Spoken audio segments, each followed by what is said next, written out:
I know I shouldn't go back, but I can't stop thinking about them. You know the relationship was destroying your peace. You know the promises did not lead to change. You know that if you returned, you would probably end up right back in the same cycle. And yet, the person you want comfort from more than anyone is still the same person who is causing you this pain. This can happen after an affair, but it's not exclusive to infidelity either. It can happen in any relationship where someone repeatedly hurts you, pulls you close, pushes you away, apologizes, promises change, gives you hope, and then just returns to the same behavior. People often refer to this as a trauma bond. I'm less intrigued in arguing over the details of the perfect label than I am in helping you understand the actual pattern, because when you understand what's actually happening, your feelings become a lot less confusing around it. And the first thing to understand is that it is normal for people in relationships to co-regulate. Your partner becomes someone that you naturally turn to for comfort, reassurance, familiarity, connection, relief from loneliness. Their presence helps you just settle. Your nervous system, your mind, your body just feel at peace around them. You get used to talking to them, hearing from them, sharing texts with them, sleeping next to them, telling them about your day, planning things in the future with them. None of that's unhealthy. That's how relationships are supposed to function. The problem begins when the person who has traditionally been this source of peace for you becomes the source of your pain as well. Because now your mind is caught in this contradiction where they represent both pain and comfort. When you're away from them, you feel lonely, anxious, abandoned, or overwhelmed, and you miss that familiarity, you miss that comfort. So you move closer. Then, once you're close again, you remember the betrayal. You remember the lies, the broken promises, the disrespect, the anxiety, and the fact that you actually can't relax around them because they're not safe. And so you pull away. But then once you create distance, that loneliness and separation pain returns, and you start craving the same person all over again. And this creates this yo-yo effect. And I think one of the most helpful ways to understand what's going on is to separate the pain of being close from the pain of being apart. They're not the same kinds of pain. The pain of being close is the pain of betrayal and the fact that they've just not prioritized you. It's the pain of remembering what they did, wondering whether they're still lying, questioning whether you can trust anything they say, and realizing that the person next to you probably really isn't good for you.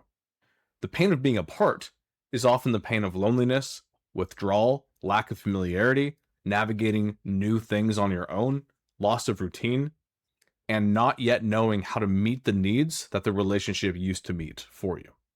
And it's important to separate those two out because they're very different kinds of pain.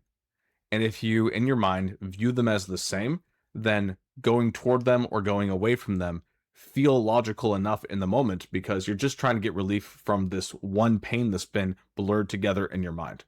But if you separate them out, you can begin to build a life and strategies that actually help address both of them. Because the relief that you get is always temporary from going back to them. And it's also helpful to recognize that the good feeling that you get from going back to them most of the time is just relief. It's immediate, but it's not stable, and it's not actual healing. It's not real peace. It's more like a numbing. And so let's start to connect the pieces here. What can you actually do practically once you understand what's really going on to make some progress here?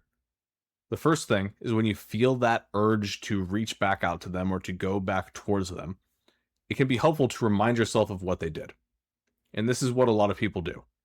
When you're lonely, your mind can start to edit the relationship in your mind. You start to remember just the good moments. And by reminding yourself of the bad also, it can really help to stabilize and remind yourself of why you actually are away from them. So you can remind yourself of the lies, the repeated choices, the broken promises, and that can be helpful. But if that's all that you do, you'll probably get stuck because it's a very exhausting strategy to just keep yourself mad at them long enough to make the right choices. Anger definitely does help you create distance, especially initially, but anger can't be your entire recovery strategy. The much more useful next step, after reminding yourself of what they did, just very briefly, is to address what you're actually needing in that moment. Are you lonely? Do you want reassurance? Do you want comfort?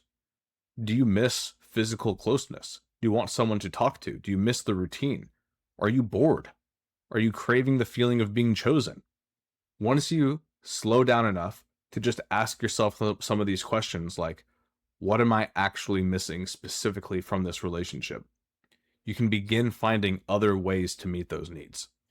And what you don't want to do is try to immediately replace that relationship with another equally intense relationship. That's just difficult to do. And plus, you might need some time and space to heal. It also doesn't mean that you need to go out and create a brand new social life to replace it. What I honestly recommend is just take inventory of the people who already exist within your social life.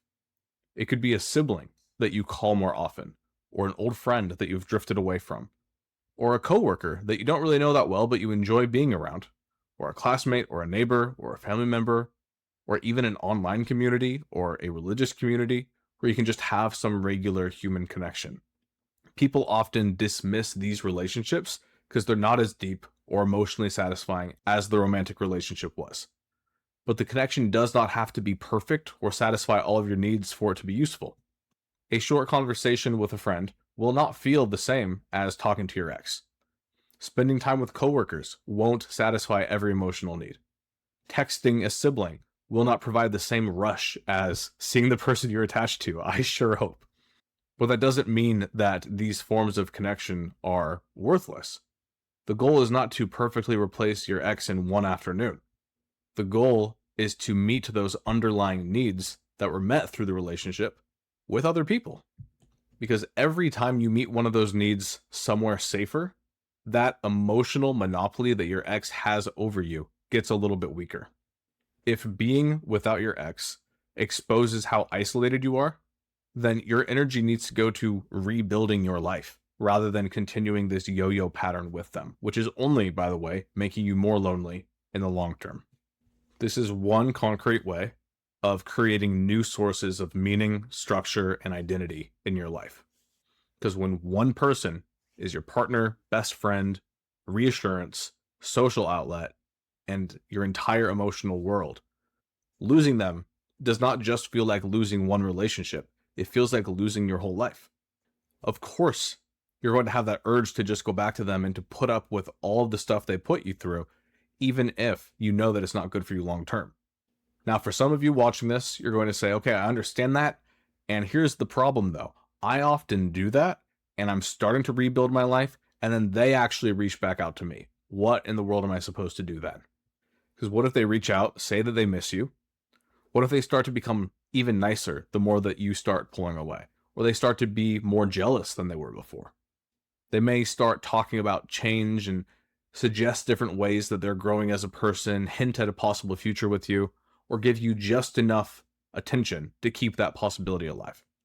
And because you still love them and you still have feelings toward them, every single time they do that feels really significant. And you are tempted to think, maybe this is the time that they'll finally understand. Maybe losing me is waking them up. But I want to be really clear that the majority of the time, their pattern, which might look like mixed signals, is actually very consistent. They just want to know that you're still available. They want the reassurance of being wanted by you. They want access to your attention, emotional support, or even forgiveness. And oftentimes in these types of situations I've described, they do not want the full responsibility of being a partner who shows up in the way that partners should, but they also just don't want to fully lose you. So they give you exactly enough to keep you at the edge of their life. They don't fully choose you, but they don't release you either. And there may be some feelings of care, there might be some feelings of missing you, there might be some genuine emotion, but there's absolutely no willingness to put in the effort to change in the ways that you need. And so if they come back, they apologize, they start to take some responsibility, they say they finally understand all the things that they've done, you're allowed to consider it. People can change. Relationships can sometimes be rebuilt after infidelity, deception, and serious harm. But if they've done this thing where they have kept you for so long, right on the edges of their life, where they don't put in that much effort, they keep giving you breadcrumbs, what you don't want to do is if they come back and put on a whole display of how they're finally willing to put in the effort, you cannot just resume the relationship where it was. They don't get the same access to you simply because they made a new promise. Especially when making promises and failing to keep them were part of the previous pattern that led you to eventually leave in the first place. If the relationship's ever going to be reconsidered, the healthiest way to do it is it has to start over completely from scratch. So that looks like not returning to old levels of emotional trust, physical intimacy, commitment, or shared living arrangements. You slow everything down intentionally and watch what happens. And you're looking for if their actions have genuinely changed or if it's just their language. Are they actually keeping their promises this time in both big and small ways? Or was that just a big display to try to keep you in their life, again, right on that edge? Are they truly building a new relationship, or do they just want to get that access to you again? And someone who genuinely wants repair and who genuinely understands that they need to make massive changes to their own life will understand why rebuilding takes time and will understand why you want to take things slow. And so, getting back to the main point, the overarching goal here isn't to convince yourself that this relationship never mattered or that there was nothing good in it.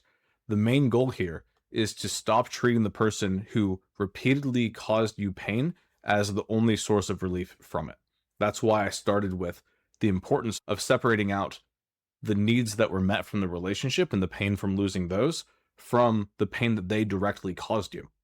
And as you rebuild connection elsewhere and you meet your needs in safer ways and you restore other parts of your life and you stop allowing mixed signals to determine what you do next, that attachment, that trauma bond, if you want to call it that, will start to loosen.